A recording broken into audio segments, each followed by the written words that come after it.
Samantala, masayang nagkakape si Claudia sa balcony ng kanyang kwarto, kung saan niya pinagmamasdan ang magandang tanawin ng kanyang munting hasyenda. At habang busy ito sa pag-i-enjoy sa magandang tanawin sa kanyang harapan, mayroon siyang narinig na mahihinang yapak ng mga paa papalapit sa kanya. Claudia, pinatawag mo raw ako. Jumingon si Claudia at minisya nito si Elmira. Yes, manang Elmira. I summoned you here because I would like to talk to you. Maraming salamat Claudia, pero tungkol ba ito sa mga Buenavista? Tanong ni Elmira na nanatili sa kanyang pwesto. Well, tama ang hinala mo. Tungkol ito sa mga hayop na Buenavistas at tama ang hinala ko, wala silang pinagbago. Ang kaibahan nga lang, mas lalo silang naging masama ngayon. Ikaw naman kasi Claudia, bakit mo pa naman itinuloy ang pakikipag-negotiate sa kanila gayong sa bibig mo na nanggaling na mas lalo silang naging masama? Sana ay lumayo ka na habang may pagkakataon pa, iha. Nilapag ni Claudia ang kape sa table at napabungis-ngis ito sa sinabi ni Elmira, o Gosh, manang. Wala ka ba talagang tiwala sa akin? Ha?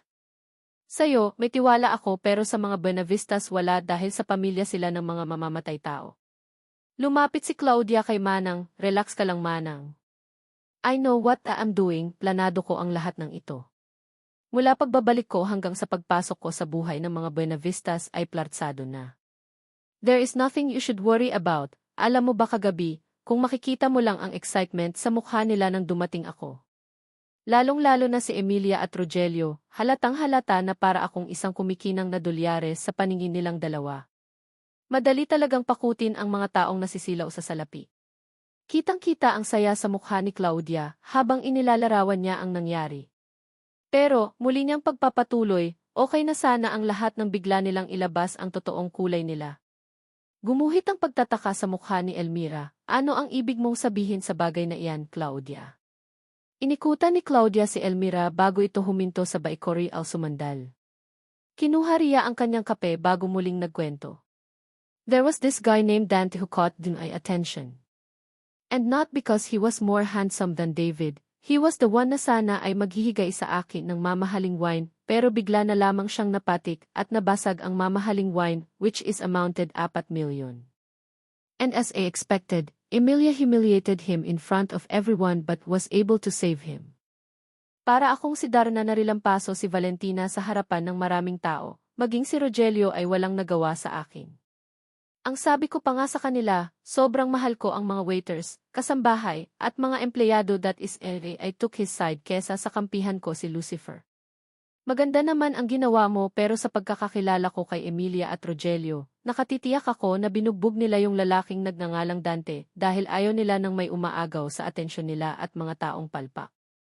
Don't worry Mariang, I will make sure nakakamustahin ko siya sa susunod na bumisita ako sa marsyon nila. But for the meantime, gusto muna kitang i-treat at ang ilang mga kasambahay rito sa bahay.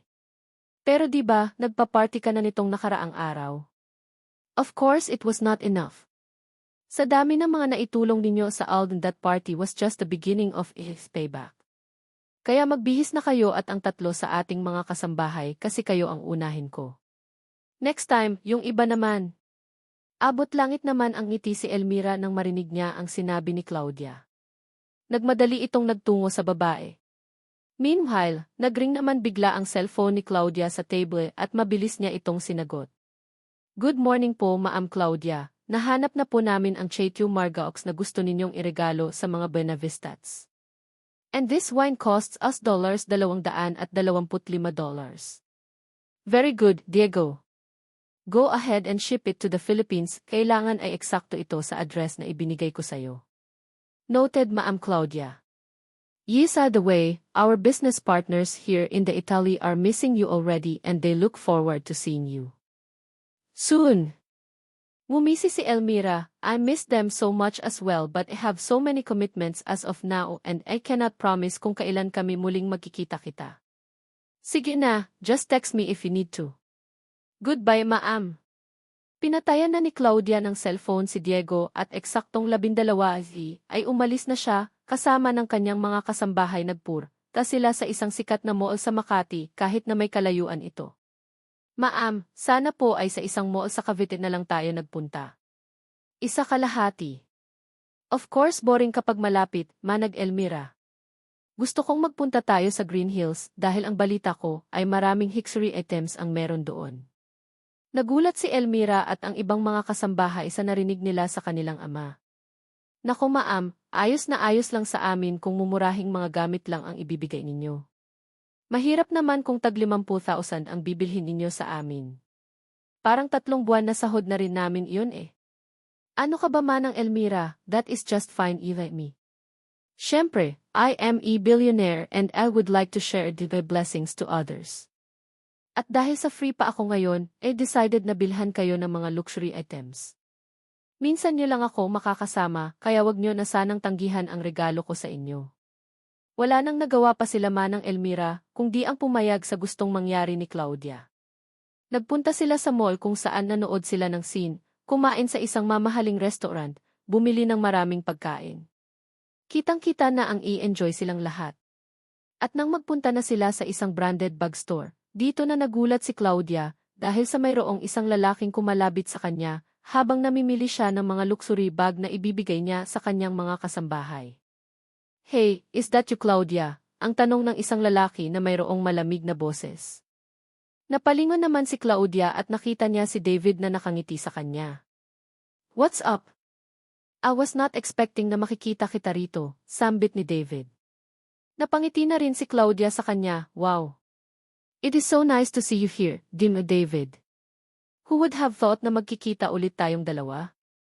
Ang sabi ni Andrea na sumulpot bigla, napahawak pa ito sa balikan ni David, nakangising bitter kay Claudia at tiningnan tayong tatlo, pa ito mula ulo hanggang paa. Hi Andrea. It's nice to see you again, inyabot ni Claudia ang kanyang kamay kay Andrea. By the way, we have not formally introduced each other yet. Tinaasan ng kilay ni Andrea si Claudia sa harapan ni David at mga kasambahay nito. No thanks. Don't think handshake is necessary, ginagawa ko lang iyan sa mga taong totoo kong gustong makilala. Tiningnan na masama ni David si Andrea. What are you saying, Andrea? Binawi ni Claudia ang kanyang kamay. That is just fine, I guess talagang kagahipan niya ako pinagsisilusar. Ano ba ang magagawa ko kung papa mo mismo ang mag-insist na magtabi tayong dalawa? Sino na mimisinterpret niya lang ako? Dinuro ni Andrea bigla si Claudia talaga. Bakit ka ba dumating sa buhay naming lahat ha? Simula nang lumitaw ka kagabi, nagkanda leche-leche na ang lahat. Wag na wag kang magpapakomportable dahil hindi lahat kaya mong bilhin dahil lang sa isa kang bilyonarya. Akin lang si David at pag magtangka kang agawir siya sa akin, mayroon kang kalalagyang babae ka. Napalingon bigla si Claudia sa paligid at nakita niyang nagsimulang magtinginan ang mga tao sa kanya. Ano ka ba, Andrea? Tumigil ka na ha, 100 milyon ang investment niya sa kumparya namin at mayroon kaming mga future projects. Matuto ka sanang lugar ang sarili mo, that is just okay. David, sambit ri Claudia, I am a very classy woman so educated. Pero I am so sorry, kung hindi naman pala komportable ang fiance mo na makatrabaho mo ako, I think that is more than enough na i-pull out ko ang shares ko sa kumpanya ninyo. After all, marami pa namang naghahabol sa aking kumpanya. We'll talk to Rogelio Buenavista at sasabihin ko na tapos na ang business partnership natin so Andrea, isaksak mo sa baga mo ang boyfriend mo, next time. Ipakita mo naman sa akin na may class ka rin para naman hindi kita mapagkamalang palengkera. Halos mabalot ng takot ang buong mukha ni David sa narinig niya mula kay Claudia. Alam niya na sa oras na ay pull out nito ang investment niya sa kanilang kumpanya, malilintikan siya sa kanyang mga magulang lalo na't isang makapangyarihang babae ito. Subalit kabaliktaran naman ito ng nararamdaman ni Andrea na natutuwa sa biglang sinabi ni Claudia. Don't worry, never ka naman naging kawalan sa mga Buenavista. Para lang sa kaalaman mo, ang empire nila ay sobrang tatag na dito sa Pilipinas so don't you think na magiging kawalan ang 100 milyon investment mo. Barya lang iyar kay Tito Rogelio kung tutuusin, napatingin si Claudia kay Manang Elmira. Let us pay for your luxury bags and leave this place. After that, I will surunan the attorney and Carol to talk to Rogelio. Sayang gusto ko pa naman sana ang init ng pagtanggap nila sa akin. But anong magagawa ko kung mayroon hadlang sa partnership namin ng mga Buenavestas? Sa galit ni David, hinatak niya si Andrea sa isang sulok at doon ay nagsagutan silang dalawa. Maraming tao ang nagtinginan. Samantala, kinuhaan sila ng video ni Claudia na plano itong ipakita kay Rogelio. Iyan ba si David, ang anak nila Emilia at Rogelio? Bulong na tanong naman ni Elmira, opo manang siya nga ang nag-iisang anak nila Emilia at Rogelio, ang nag-iisang tagapagmana ng Buena Vista Corporation. Masyado siyang mayabang na lalaki pero sa nakikita ko, mukhang madali ko siyang mapapaikot sa gusto mo, teka lang. Matutuwa na sana ako na hindi ka na magiging parte ng korporasyon nila. Huwag mo sabihin sa akin na biro lang ang sinabi mo kanina, mahinang sabi pa ni Elmira. Mismo, manang. Siyempre ginawa ko lang ito para takutin si David, masyadong bobita ang girlfriend niya at masyadong palaaway. Kapag nakarating kay Rogelio ang balitang ito, natitiyak ko na sasabog siya sa galit and who knows what is next. Pagkatapos nilang mag-usap nagbayad na sila ng mga pinamili nilang mga luxury items. Sasakay pa lamang si Claudia sa sasakyan nito nang bigla na namang sumulpot si David dahil sa amoy ng pabango nito. Napangisi siya, alam niya nang susunod ito sa kanya. "LV, are you here, David? Paano naman ang girlfriend mo? Are you just going to leave her alone?" Tanong niya habang nakatalikod. "Baka mag-away pa kayong dalawa kapag nagstay ka rito." She went back to her apartment. "Hindi kami nagkaayos dalawa so she grabbed taxi and leave. And I am here kasi gusto kong isa kalahati. Apologize sa ginawa niyang ito. Palagi na lang talaga niyang pinagsiselosan ang mga babaeng nakakasama ko, but don't worry, I will talk to her." Lumingon namang bigla si Claudia, "There is no need for you to do that. Babae rin ako at alam ko na sobrang obsessed ang girlfriend mo sayo. I think it would be better kung maghahanap na lang ako ng ibang company. I am so sorry but will not allow myself to enter to this kind of silly love triangle because of my good reputation. Tomorrow or maybe some other day, pupunta ako sa mansyon ng papa mo para kausapin siya." Nagulat naman si Claudia at ang mga kasambahay niya nang bigla siyang niyakap ni David ng mahigpit. Napahagulgol pa ito habang magkayakap silang dalawa. "Look, I owned up to the mistakes. Inaako ko ang buong responsibility sa mga nangyari ngayong araw. Just don't pull out your investment in our company. I am so sorry, David." Lumuhod namang bigla si David sa harapan ni Claudia. "Please, Claudia, matindi magalit ang papa ko. Sigurado akong mapapahamak kaming dalawa ni Andrea kapag nagkataon na nag-pull out ka ng investment mo." Napalingon si Claudia kay Elmira at ngumisi ito. Sa isip niya, gustong-gusto niyang ipagmalaki na nagawa niyang magpaluhod ng isang Buena Vista. Muli siyang napatingin kay David. "I am sorry, David, but cannot give you the answer right now.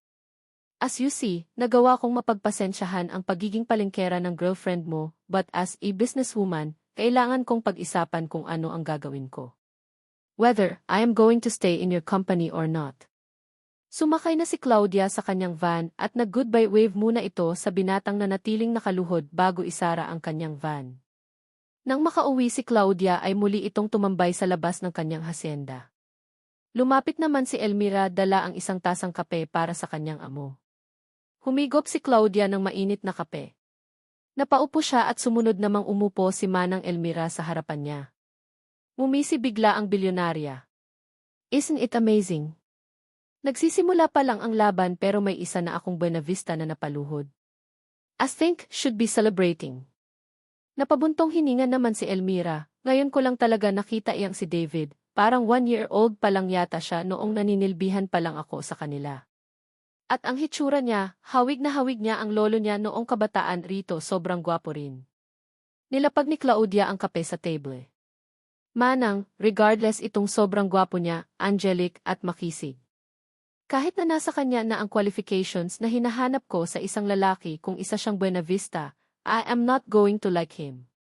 At marami pa akong gagawin sa kanya at sa magulang niya dahil hawak ko na silang lahat sa liig. Pero kasi naman, ang gwapo-gwapo nitong si Sir David pero parang ang bugok naman pagdating sa pagpili niya ng babae. Sayang, mukhang palengkera ang girlfriend niya." Napasandal naman si Claudia sa kanyang kinaupaan. "Yes, she is really such pain in the ass pero will assure you na ito na ang huling beses na pagpapasensyahan ko siya. The next time she declared you war against Ain, I will not hesitate to give her one." Wait lang, Madam Claudia. Ano ba ang plano mo ngayon ha? Siguradong-sigurado akong umiikot na ang puwet noong si David dahil natatakot niya na baka totohanin mo ang sinasabi mo. Rumungisngis naman si Claudia, "Don't really care, Marang. Gusto ko na mag-away sila ng girlfriend nila nang dahil sa akin, magkakagulo ang pamilya nila dahil sa pera ko. Ang kasalanan ng magulang ay dapat ding kasalanan ng anak.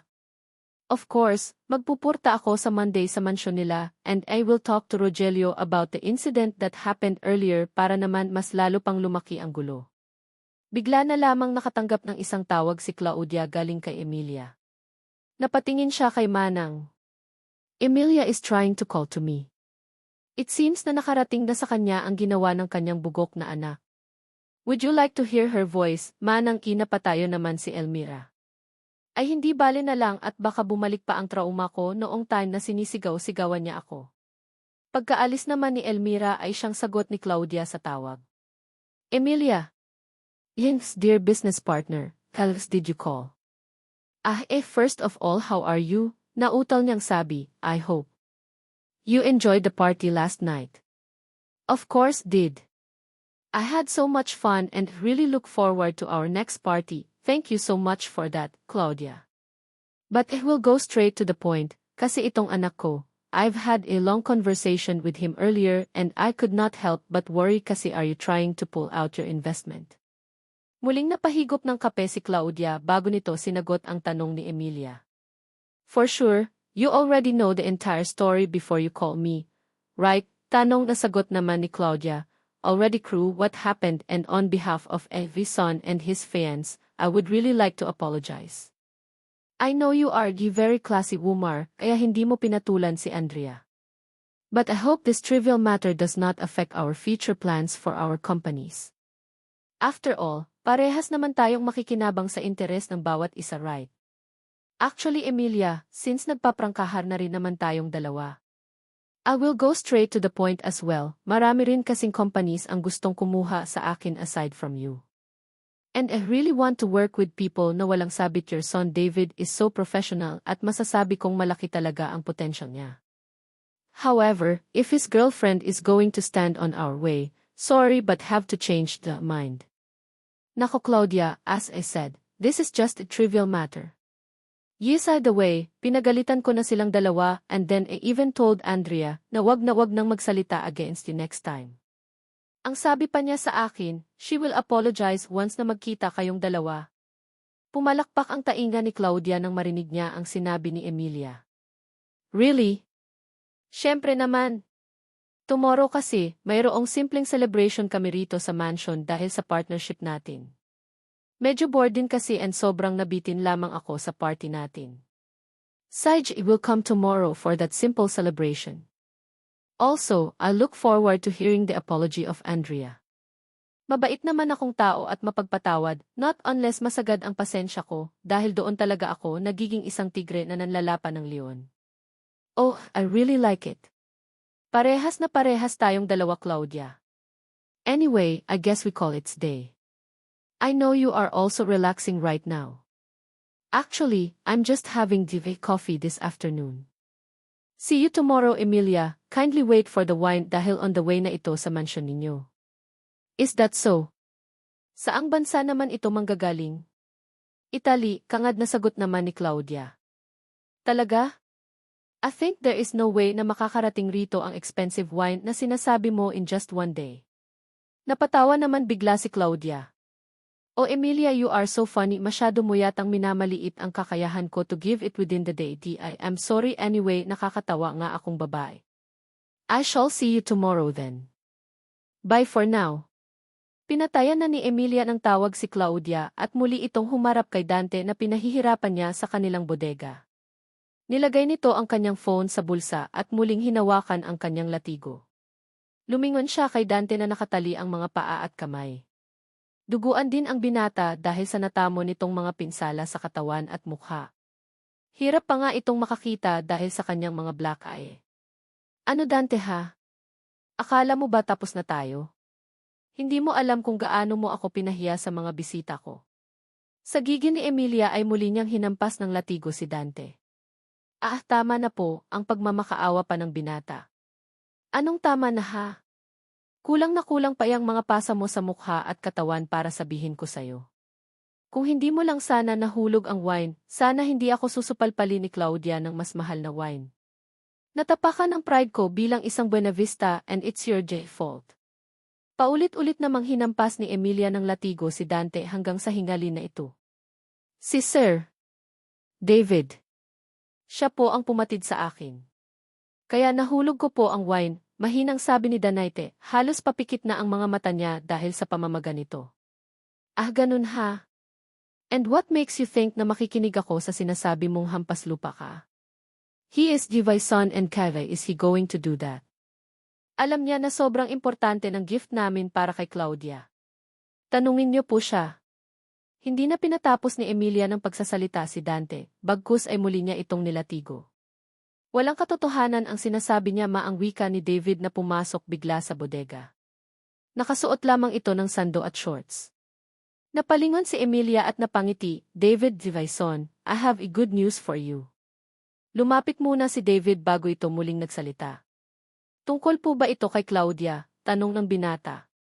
Nanatiling nakangiti si Emilia, of course it's about her.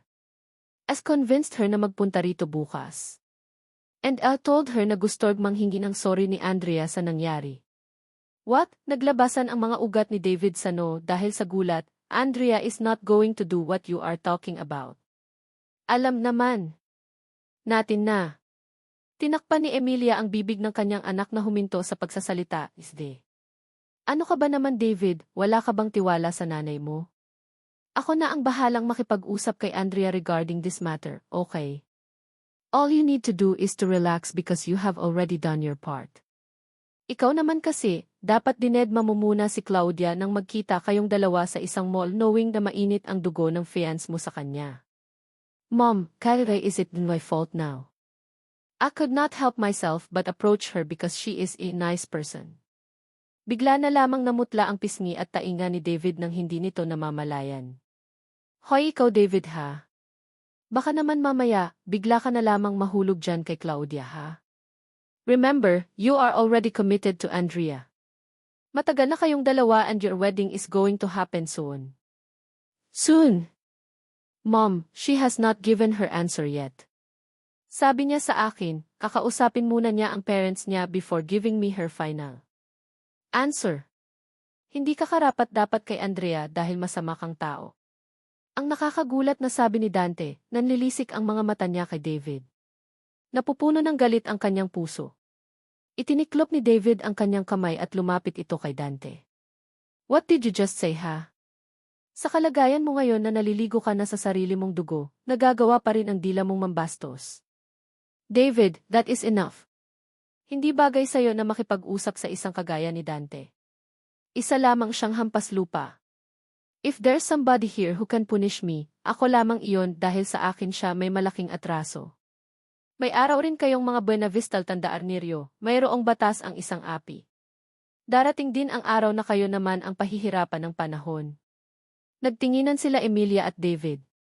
At ang pinagsamang halakhak nilang dalawa ay siyang lumikha ng malakas na ingay sa buong bodega. Ha ha ha ha. Masyado ka talagang komedyante Dante. Matagal mo nang sinasabi ang bagay na iyan pero hindi pa rin nagbabago ang sitwasyon natin. What makes you think na may makakahadlang sa aming mga Buenavista ha? If my son is right, hampas lupang anak sa labas. At para naman hindi ka nahuli sa balita, our company is going to expand even more dahil mayroon na kaming partnership kay Claudia Samson. And once na makilala kami sa ibang bansa, sorry ka dahil suntok sa buwan na ang sinasabi mo. Umisi si Dante, ganun naman pala eh.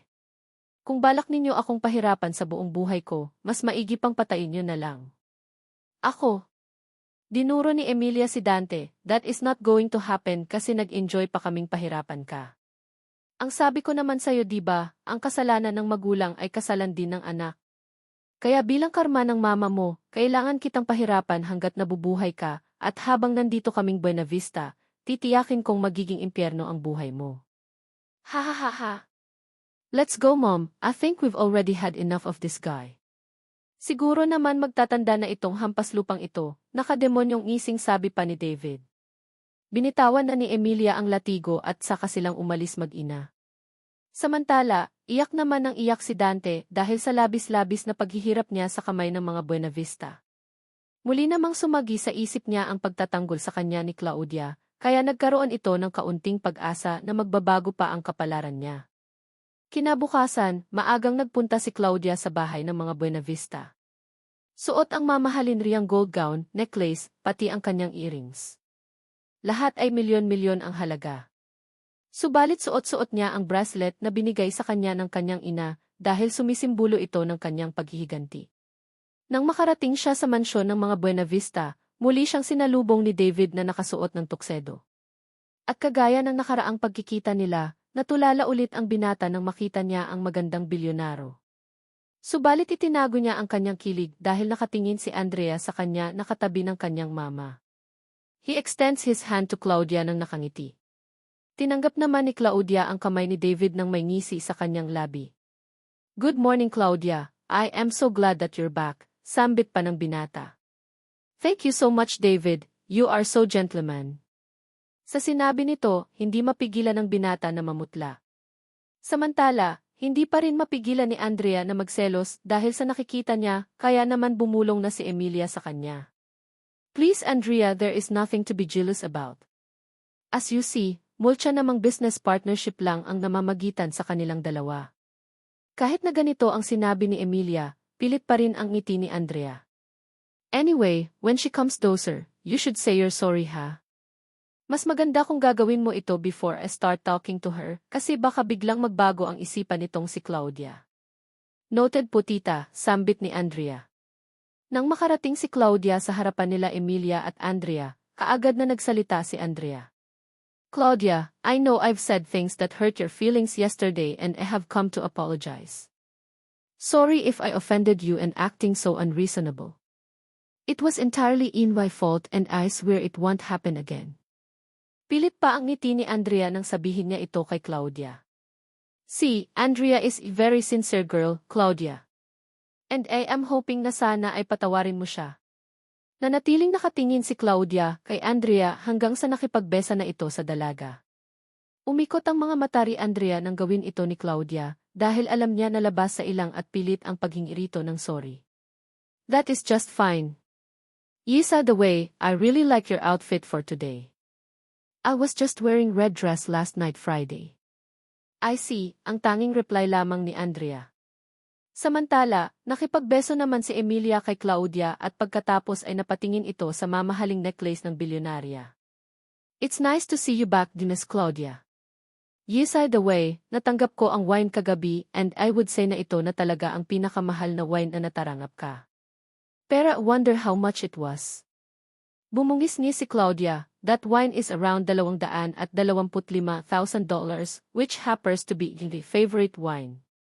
Napalunok si Emilia na nalula sa sinabing presyo ni Claudia. "Is that so?" "Yes, Emilia, but before we head inside, gusto ko lang sanang kamustahin din yung lalaking aksidenteng nakabasag ng wine." "What his name again?" "Dante," ang sagot ni Andrea. "Oh, thank you, Andrea. I would like to see him dahil may something din sana akong ibibigay sa kanya." Pagkatapos sabihin ito ni Claudia, dumating si Carol dala ang isang paper bag. Nagtinginan naman sila Emilia at David sa kanilang narinig. Alam nila na hindi pwedeng makita ni Claudia si Dante dahil sa marami itong pasa sa katawan. Kasi umalis muna si Dante dahil may iniutos ako sa kanya pero babalik rin naman siya kaagad." Nautal na sabi pa ni Emilia. Yes, tama si Mama, mayroon lang kaming pinagawa sa kanya. Ngunit kung may gusto kang ibigay sa kanya, ako na lang ang diag-aabot." Binigay naman ni Carol ang paper bag kay David at nagulat ang binata dahil sa branded na damit at pantalon ang nakalagay sa loob. "Ayaw ko sanang magyabang pero galanting tao talaga ako pagdating sa mga kasambahay at mga taong naninilbihan sa akin. Kagaya ng sinabi ko noong nakaraan, sobrang importante nila sa akin.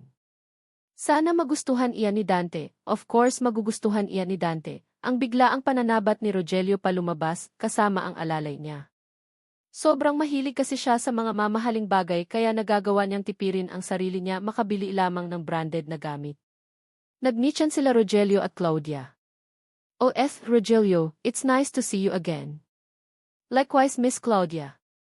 Nagagalak ako na makita kang muli, napatingin si Rogelio kay Andrea at muling ibinalik ang turgin sa bilyonaryang bisita. Mukhang magkalaban ang kulay ng suot ninyong gown ni Andrea, ha? Nagkataon lang po siguro, Uncle. Sambit pa ni Andrea. Pumasok na kayo sa loob. Marami kaming inihanda para sa espesyal na okasyon na ito, pag-aaya pa ni Emilia. Pumasok na sila sa loob. Pumagitan naman si David kay Andrea at Claudia sa isang malaking table. Napatingin si Claudia sa wine na nakalagay sa gitna, alam niya na ito ang kanyang niregalo para kay Emilia. Teka lang, gusto ko lang sanang tanungin kung ano ang nangyari kahapon. From what I have heard, nagkita raw kayo ni David sa mall, Claudia. Sasagot pa lamang si Claudia, subalit inunahan kaagad siya ni Emilia sa pagsasalita. Of course nagkita sila kahapon sa isang mall at nagkausap. Nothing happened, just a small world for the three of them, pagsisinunggaling pa ni Emilia. Oh, see. Pero since nandito na rin naman tayo, gusto ko sanang malaman kung ano ba ang mga future plans mo para sa amin, Miss Claudia. Aside from partnership, I am interested in penetrating the international market and welcome more investors in the company. Well, it's about to happen. But first, syempre gusto ko munang makita ang potential ng company ninyo nang sa gayon ay mahikayat ko rin ang mga kilala kong investors na mag-invest sa company ni Rio. Habang nagsasalita si Claudia ay bigla na lamang nagring ang cellphone ni Andrea. Tiningnan siya ng masama ni Rogelio. Wait, it's Miss Dad. Sorry, I have to take this call outside. Pagpapaalam pa, Andrea. Lumabas si Andrea at sinagot ang tawag ng kanyang papa. Subalit nakita niya ang selda ng mga kabayo na nakalock, nawerduhan siya dahil madalas itong bukas tuwing linggo. Ngunit ngayong araw, tila ba ay mayroon siyang kakaibang nararamdaman. Yes, Dad, napatawag po kayo, sambit ni Andrea sa kabilang linya. Teka lang, medyo choppy ka anak, can you find another place with a better signal? Dad, I am already outside. Medyo lumapit si Andrea sa selda ng mga kabayo at saka naging okay ang signal nito. Okay na po, Dad. Yes. Yes, the way, I only have 5 minutes to talk to you, so let's make this quick. What would you like to say? Dad, napabuntong hininga muna si Andrea bago ito magpatuloy na nagsalita. Gusto sana ni Tita Emilia at David na adjust ang date ng aming wedding and to make it as early as possible. Sa akin po kasi, okay lang pero syempre gusto ko pong makuha ang opinion ninyo. Of course, okay na okay lang sa akin kung mamadaliin ninyo ang wedding, pwede naman ako sumaglit ng uwi sa Pilipinas. But just want to ask kung bakit yata parang gusto ninyong madaliin ang wedding, syempre Dad, sino ba naman di excited na maikasal? Nagmamahalan naman kaming dalawa ni David so do not see anything wrong with it. As long as the reason is valid, never akong tututol anak. Salamat po Dad, sige iyon lang naman po ang gusto kong sabihin sa inyo. Babalik na po ako sa loob. Wait, where are you now? Nasa mansion po ako nila David and currently having lunch with them. And what is the occasion? Meron po kasi silang bagong investor na dumating dito sa Pilipinas. Babae po siya at galarte kaya mahal na mahal siya ng mga Buena Vista. Tingnan ko lang kung di maubos ang pera niya sa kaka-invest. Nako anak, mag-iingat ka ha. Alam naman nating dalawa na tuso iyang si Rogelio at gagawin niya ang lahat para sa pera. Kung wala tayong negosyo rito sa States at dyan sa Pilipinas, sigurado ako tutol siya sa relasyon ninyong dalawa ni David. Kaya nga po Dad, pero wag kayong mag-alala dahil ikakasal na naman kaming dalawa ni David. Okay, sorry Andrea, I have to end the call. I'll talk to you some other time. I love you. Napangiti si Andrea. I love you too, Dad. Binabaan na ng tawag ni Andrea ang kanyang papa.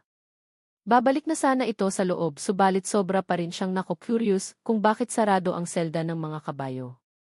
Dahan-dahan siyang nagpunta sa selka at hinawakan ang doorknob subalit nakalock ito. Tulong-tulong ang sambit ng isang lalaki na may pamilyar na boses. Idinikit ni Andrea ang kanyang tenga sa pintuan. Tulong-tulong. This time, nabosesa na niya kung sino ang humihingi ng tulong. Dante, nag-aalalang sabi ni Andrea, pilit niyang binubuksan ang pintuan pero nakalock talaga ito kaya ginamit na niya ang niya upang buksan ang pinto. Nang mabuksan niya ang pintuan, nakita niya si Dante na walang saplot pang itaas, mayroon din itong mga galo sa kanyang mukha at katawan, lalo na sa kanyang mga matang namamaga. Sa pag-aalala ni Andrea ay mabilis itong nagtungo sa kiralalagyan ni Dante. "Oh my gosh, Dante. Ano ang nangyari sa'yo?" tanong pa nito. "Andrea, ikaw ba yan?" "Dante, sino ang gumawa sa'yo nito?" "Andrea, please umalis ka na, baka madamay ka pa na utal," na sabi ni Dante. Sariwa pa rin ang sugat nito sa kanyang katawan. "Wait lang, kailangan kita dalhin sa hospital." "There is no need for you to do that, Andrea." Napalingor ako at bumungad sa akin si Uncle Rogelio. Kasama nito ang alalay niya at pagpasok nilang dalawa ay sinara nito ang pintuan. Halos kabahan si Andrea sa kanyang nakita. Si Dante, sino po ang gumawa sa kanya nito?" Lumingon si Rogelio sa kartiyang alalay at bumulong ito.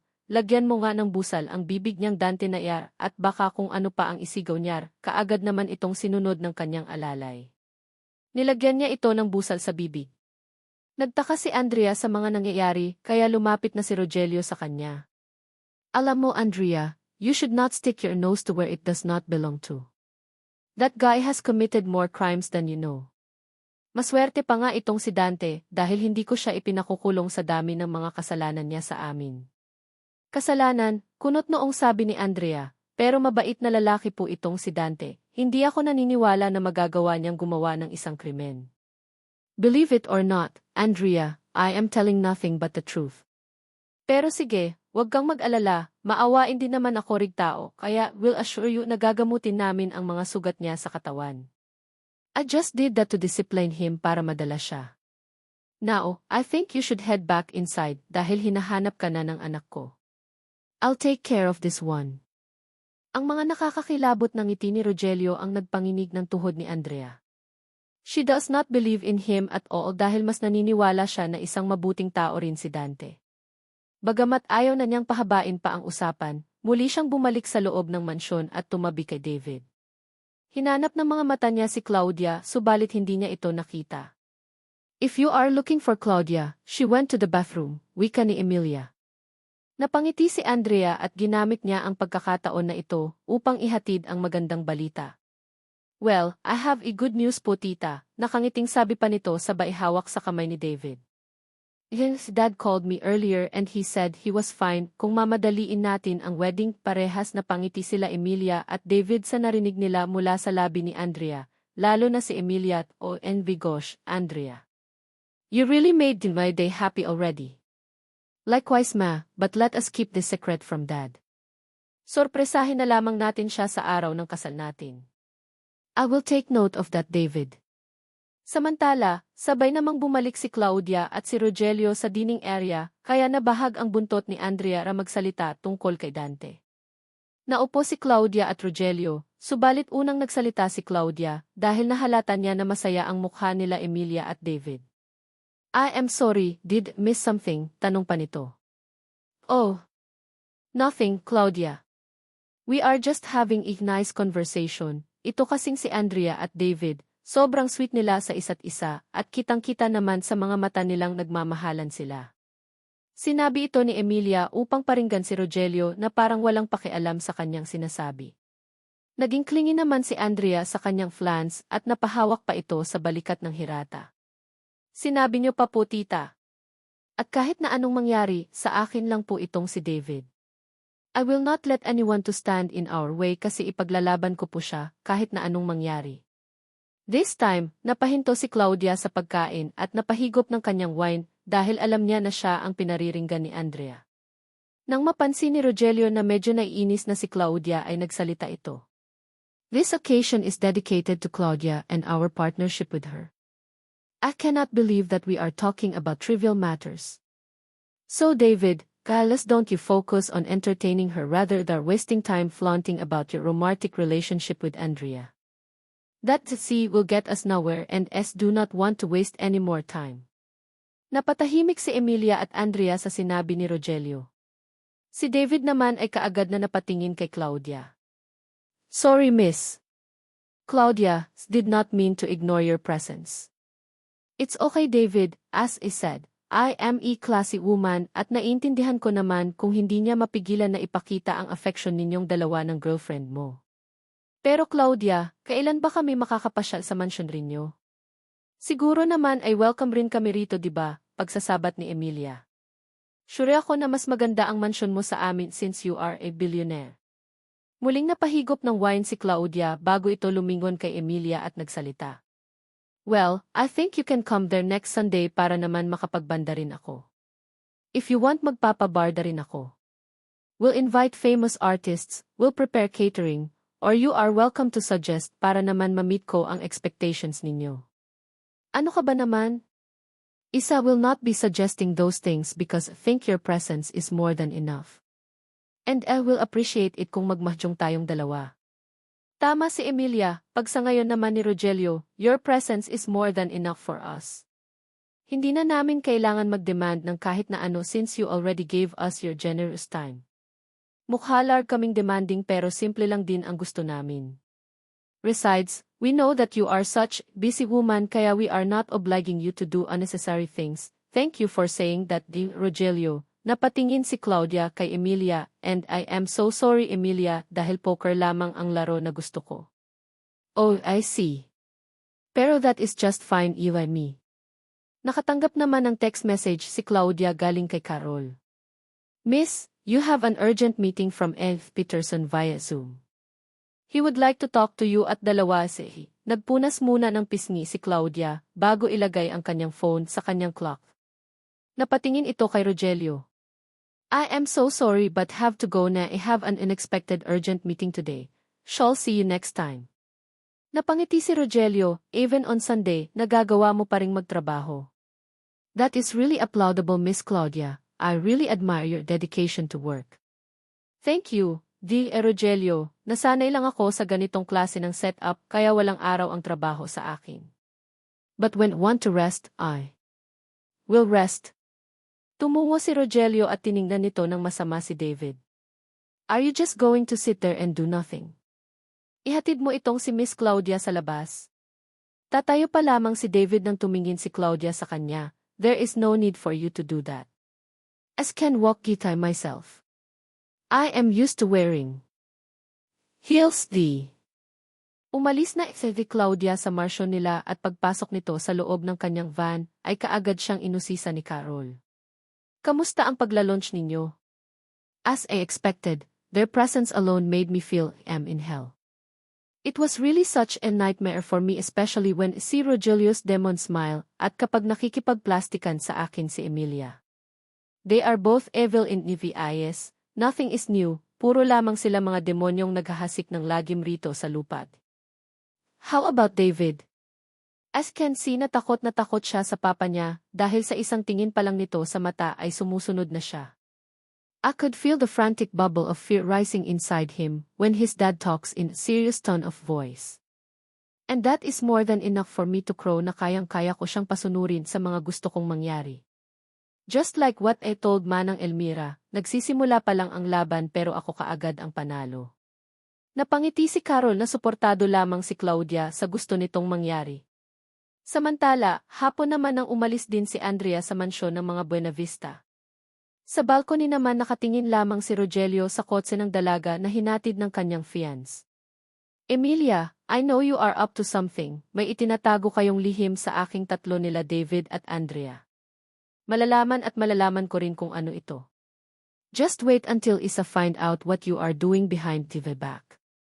Narinig naman ni Rogelio na nagbukas ang pintuan ng kanyang kwarto. Dumating si Casimiro sa kanyang harapan. Sir Rogelio, nagamot na po namin ang sugat ni Dante at nagpapahinga siya ngayon sa maid's headquarters, paghahayag nito sa kanyang amo. And who told him to rest? Magaling na ang sugat ng lalalding iyan kaya kailangan na niyang magtrabaho. Go ahead and force him to work. Kapag nakita ko siyang nakahiga, malilintikan na naman siya sa akin. Monday morning, muling nagkita sila Claudia at David sa 5-star hotel ng mga Buenavista. Subalit bago pa man sila mag-tour ay kumain muna sila ng breakfast sa rooftop ng hotel. Napatingin si Claudia sa tanawin. Isn't it amazing that this hotel is totally different from other hotels erected on this area? I mean, not only you get nice food, but you also get chance to have this kind of view. Well, I must say that whoever come up with this idea is really smart, David. Muling namutla si David sa sinabing ito ni Claudia at natagpuan nitong nakangiti ang sarili sa puring natanggap niya. Thank you so much for the compliment. I was actually the one who come up with this kind of layout na inaprubahan ng aming architect. I expect nothing less from E. Buenavista, sambit ni Claudia sabay higop ng kanyang tsaa. This hotel's rooftop, pwedeng-pwede na itong gawing event place like for birthday party or even wedding place. Kung ako nga siguro gusto kong maikasal ako sa ganitong klaseng lugar. Speaking of that, siya nga pala, I am about to get married. Nag-usap na kasi kami ni Andrea kahapon and it was our mutual agreement na madaliin ang wedding. It will happen on Friday night, dito mismo sa hotel at maraming tao and of course, it goes without saying that you are invited as well. Claudia looked so stunned as she gave him cheerful take smile. Lumipas muna ang ilang minuto bago ito muling nakapagsalita. Wow! Congratulations, David! I cannot believe na nagawa mong pakasalan si Andrea in spite of her being so clingy. Napatakik siya ng bibig. Oops! I am sorry, I never mean to say it that way. Isang ngisi ang naging reaksyon ni David. Okay lang, actually ever since naman na maging kaming dalawa ni Andrea, sobrang clingy na talaga niyang babae. Gusto ko lang kasi talaga ng babaeng ganun, yung caring and thoughtful. Kaya really look forward to marrying her, proud na sabi pa ng binata. I will surely cancel all of the appointments on Friday para lang nakadalo ako sa kasal ninyong dalawa. Sure ako na matutuwa rin si Rogelio na ikakasal na kayong dalawa. Unti-unting naglaho ang ngiti sa mukha ng binata na naging seryoso nang marinig ang pangalan ng kanyang ama. One more thing pala, if I could only ask a favor, gusto ko sana na wag munang makarating ang balitang ito sa kahit na sino especially kay Dad. And Gave is that? Tanong ni Claudia sabay sip-sip ulit ng kanyang tsaa. Don't tell me, he is against your abrupt decision to adjust the wedding. I am not saying that he is against the wedding but just wanted to surprise him. After all, he likes being surprised. Nang titigan ni Claudia ang mga mata ng binata, sapat ng dahilan ito upang malaman niya na tutol si Rogelio sa pagpapakal nito kay Andrea, subalit dala na rin ng kanyang galit, wala itong pakialam sa kasal ni David at Andrea. Samantala, dumating naman ang isang waiter dala ang wine at 2 baso. He filled both glasses at muling nagsalita si Claudia. Wow! Early celebration ba ito sa nalalabing kasal ninyo ni Andrea? Yes, you can put it that way. Inlangat ng binata ang kanyang baso, let us cheers for our business partnership. Sinaya naman siya ni Claudia na ibinangga ang baso upang makipag-cheers din. And let us cheers para sa kasal ninyo ni Andrea. Sabay silang uminom at pagkatapos nito ay naggala sila sa loob ng hotel kung saan nakita ni Claudia ang mga exquisite rooms na nagpakinang ng mga mata niya dahil sa pagkamangha. Lahat ng mga facilities from lobby, gym, at sports arena, lahat ng ito ay magaganda, mukhang kayang-kaya ninyong makipagsabayan sa mga international hotels na napuntahan ko na. This hotel will probably hailed as one of the most beautiful hotels in the Philippines. Pagpupuri ni Claudia matapos nilang mag-tour ng ilang oras, that's really true, pagmamalaki pa ni David. Walang binatbat sa amin ang lahat ng mga hotels ng kalaban namin. You know what, I have heard na bukod sa pangit ay mabaho rin ang mga hotels na katabi namin rito.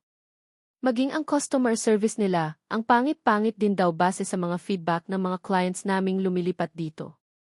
Tapos ang mahal-mahal pa raw ng singil kahit na hindi worth it ang prices. Nayabargar. Si Claudia kay David na lumalabas na ang pagiging isang Buenavista, ang sa akin lang naman. I just gave a compliment about your hotel but I don't think insulting other hotel is right, prangkang sabi pa nito. Oh, I am sorry if I offend you, Miss Claudia. Maybe you are right, I should not say something like that. Siguro it was just a lapse of judgment. Anyway, let us go downstairs at may isa pa akong facility na ipapakita sa'yo. Umiti lamang si Claudia. Sumakay silang dalawa ng elevator papunta sa lobby ng hotel at nagpunta sa isang room kung saan maraming double deck. Biglang nagtaka si Claudia kung nasaan silang dalawa ng binata. Excuse me, David, but what is this place? Tanong niya habang nakatingin sa paligid. This is the staff's room na kagagawa lang. Dito mag-stay ang ilan naming staff na regular para naman hindi na sila uwi sa kanilang mga bahay. Wow! That is great, nagtaka si Claudia na may ganitong room pala ang hotel. Sino namang nakaisip na magpagawa ng facility for the staff? Tanong pa niya dahil sigurado itong hindi maiisip ng mga Buena Vista na magpatayo ng ganitong klaseng facility sa kanilang mga employees. Suggestion lamang ng architect namin. It took 2 months bago ako na-convince na magpagawa ng ganito. And actually, Dad never knew about it. He just approved the budget without seeing the breakdown. Ang sabi niya, once na ma-approve ko na ang document, he is going to sign it without reviewing. Hindi natuwa si Claudia sa sinabing ito ni David at ginamit niya ang opportunity na ito upang mag-suggest sa binata. Pumasok siya at nakita ang ilang mga gamit sa loob ng staff's room. Mga lumarin ang mga electric fan at pundi ang ilang ilaw, mainit sa loob at parang natutusta siya. Muli siyang napatingin kay David. I think that you have a nice hotel, David. But as a businesswoman, I must say na kailangan rin nating alagaan ang ating mga employees. Of course we are doing it, Miss Claudia. Mababa lang ang renta nila rito sa aming facility kaya naman nag-stay ang ilan sa kanila rito.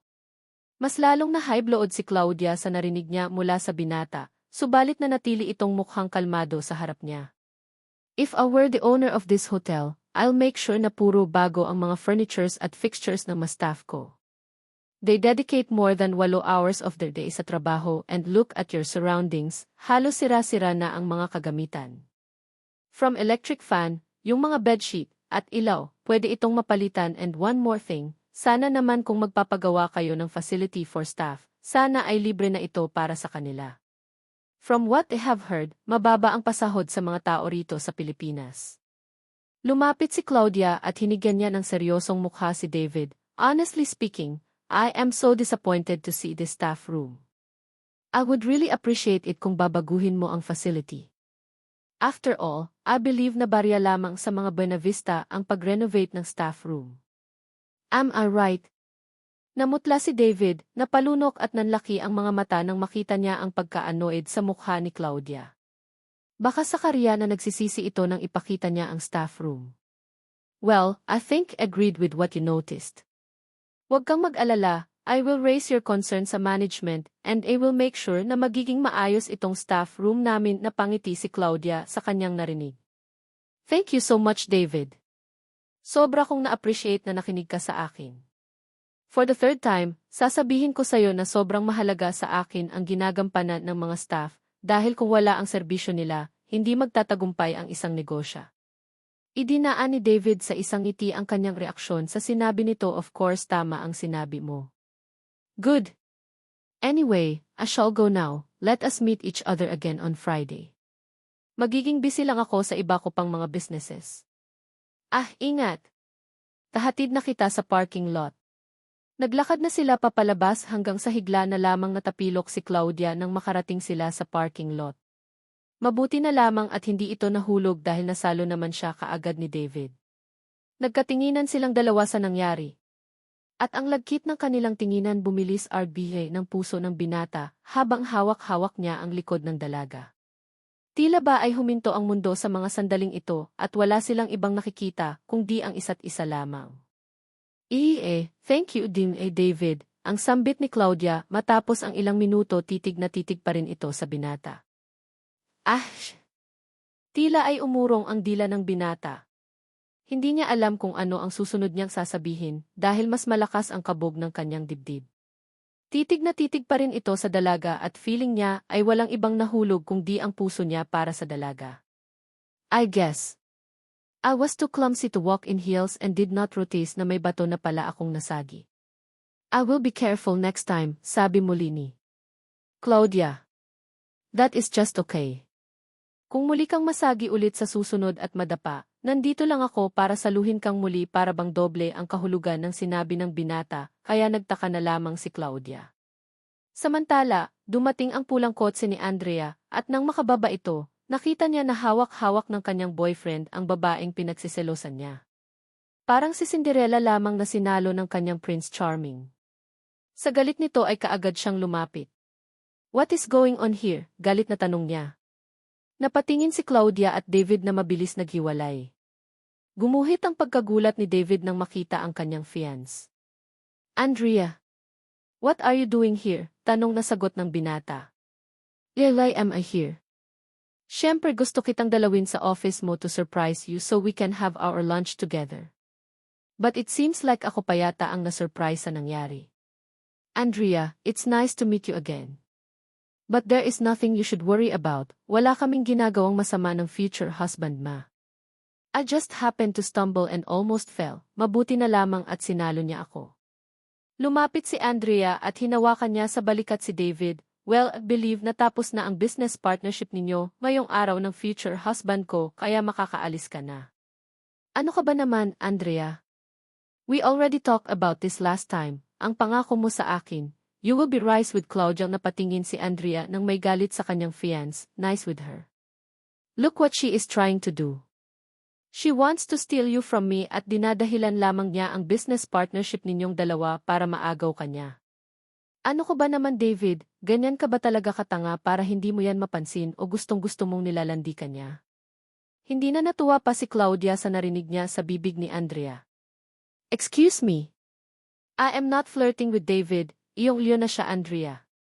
Sorry pero frankly saying, hindi ko type makipaglandian sa kanya let alone have him as a boyfriend. Iyong-iyo na siya, isaksak mo pa sa baga mo. Sinadyang banggain ni Claudia si Andrea upang ipamukha rito na hindi siya natatakot sa babaeng ito. Nainsulto si Andrea at tumalikod. Ito. Hoy Claudia. Para sabihin ko sa'yo, I never meant to say sorry last time. I only did that because I loved the fiancé so much and it seems na nakarating na sa'yo ang balitang ikakasal na kaming dalawa, kaya sorry ka na lang, maglalaway kang parang asa sa kanya. Muling humarap si Claudia ng may matapang na mukha. Napataas pa ito ng kilay kay Andrea. Ano ha? May gusto kang sabihin sa akin? Pataas-taas ka pa ng kilya dyan. Dagdag pa ni Andrea na namumula na sa galit. Sumusobra ka na, Andrea. Ikakasal na tayo pero ganyan ka pa rin? Where is your respect? Pinapahiya mo naman ako sa client namin pag-aawat ni David. That is just fine, David. As can protect myself, I just realized na napaka-immature pala ng girlfriend mo. And she is not this nice lady. I could not believe na natagal mo siya ng 3 years. Bawal sa trabaho ang gandang attitude, walang professionalism at halatang palengkera. Ito ang naging matapang na pahayag ni Claudia na halatang hindi naurong sa pakikipagbangayan niya kay Andrea. Aba talaga lang ha? Then stay away from us, ikaw lang naman ang pinag-iinitan ko at wala nang iba pa. Go ahead and pull out your shares, never kang naging kawalan sa mga Benavista. Napatingin naman si Claudia kay David, mukhang out of control na ang girlfriend mong nasisiraan na ng bait. But don't worry, ikaw lamang ang kakausapin ko dahil ikaw lang naman ang matured sa inyong dalawa. Next time, magsasama rin ako ng bodyguard. Mahirap na at bigla pa niya akong saktan at makasuhar ko pa siya. Pumasok na si Claudia sa kanyang sasakyan at saka ito umalis. Naiwan sila David at Andrea, pareha silang galit. Alam mo nakakahiya ka na ha? Kung hindi lang kita mahal. Makikipag-break up ako dahil sa mga pinaggagawa mo. Aba at ako pa talaga ang may kasalanan ngayon ha? Kung hindi pa ako dumating, baka kung ano pa ang gawin ninyong dalawa. Dinuro siya ni David, aayan ka na naman sa tamang hinala mo or babae ka. Mag-lunch kang mag-isa mo ha? I am not in a mood para makipag-usap sa'yo. At ngayon tayong dalawa naman ang nag-aaway ha? Yes, dahil wala namang problema kay Claudia. Ang mali rito ay ang mga tamang hinala mo sa kanya. Now, you go ahead and eat alone. Saka na tayo mag-usap kapag malamig na ang ulo nating parehas. How about our wedding? The wedding. After what you did, ang lakas ng loob mong sabihin ang bagay na yan ha? This is still going to happen right? Ayaw kong isipin ni Claudia na dahil lang sa kanya kaya ito mahihinto. Not unless invited siya, matutuloy ang wedding nating dalawa, refuse to do that. Baka mamaya siya pa ang magdala ng kamalasan sa wedding nating dalawa. Dahil sa sobrang bad trip na si David sa fiancé niyang ayaw magpatalo, nagpunta siya sa kanyang sasakyan at umuwi. Kinagabihan, nasa kwarto ito at umiinom mag-isa. Sobrang lungkot niya ngunit hindi si Andrea ang dahilan nita kundi si Claudia. Nang maalala niya ang sinabi ni Claudia patungkol sa facility ng mga staff, agad itong tumawag sa manager ng kanyang hotel na si Eddie. Hello, ang sabi sa kabilang linya. I am sorry for calling you in the middle of the night, Jim Eddie. As you see, I happened to bring Claudia there for a tour and I was not able to talk to you that much regarding what we have discussed. Oh, I am sorry, Sir David. Please, I really want to impress Claudia. Sobrang importante ng investment niya para sa corporation ramen, so want you to coordinate with our architect and have them change the entire facility. Itapon na ang mga lumang mga kagamitar at pinturahan ito. Maglagay rin kayo ng aircon. I want this to happen before Friday so can show the changes to her. Pero sir, mas lalong magiging mahal ang singil natin sa kanila. Is demand to make the facility free for the staff. The cost of upgrade shall be shouldered by the company. And kindly forward the breakdown so can approve it. Noted po sir, pero I wanted to inform you na nagpunta po si Andrea sa lobby kanina. Tiningnan niya po lahat ng TK's cameras at minonitor niya po kayong dalawa ni Miss Claudia. Napangisi na lamang si David sa kanyang narinig mula sa manager. Let her do what she wants, but next time, magpaalam muna kayo sa akin kung may gagawin siyang ganyan. On behalf of her, I would like to apologize. Sige na, I shall contact you when need to pinatayan na ni David ng tawag ang manager. Samantala, mayroon namang kumatok sa kanyang kwarto. At dahil sa high-tech ito, mabilis niyang binuksan ang pintuan gamit ang remote. Bumungad si Emilia na may dalang tray ng pagkain. She looked at him nang may pag-aalala. Mom, I am not really in the mood to eat, sambit pa ni David. Pumasok si Emilia sa loob at nilapag niya sa table ang pagkain ng kanyang anak saka ito naupo sa kanyang tabi. I am your mother at sobrang concern lamang ako sa nangyayari sa'yo. Magtapat ka nga sa akin David, mayroon bang problema? Because you are always like this kapag malalim ang iniisip mo. Nothing, just work-related stress like any other typical days. Tiningnan ni Emilia ng diretsyo sa mata si David at saka ito muling nagsalita. You can lie to anyone around you but not on your own mother. Tell me what happened and by the way, kamusta ang lakad ninyo ni Claudia? Napangiti si David, she happened to like the entire building lalo na noong kumain kaming dalawa sa rooftop ng hotel natin. Everything went okay until I mistakenly showed her the staff room. That's really stupid of you to do. David. Para mo na ring ipinain ang sarili mo sa patibong mo, galit na sabi ni Emilia, sorry na mom, don't worry kasi I-called the manager and I told them to renovate the entire area before Friday. Ipapakita ko ulit ito kay Claudia kapag naayos niya. And that only means na naging palpak ang lakad ninyong dalawa. At ano itong nababalitaan ko na nagpunta raw itong si Andrea sa hotel, wasn't she supposed on her mom's office today?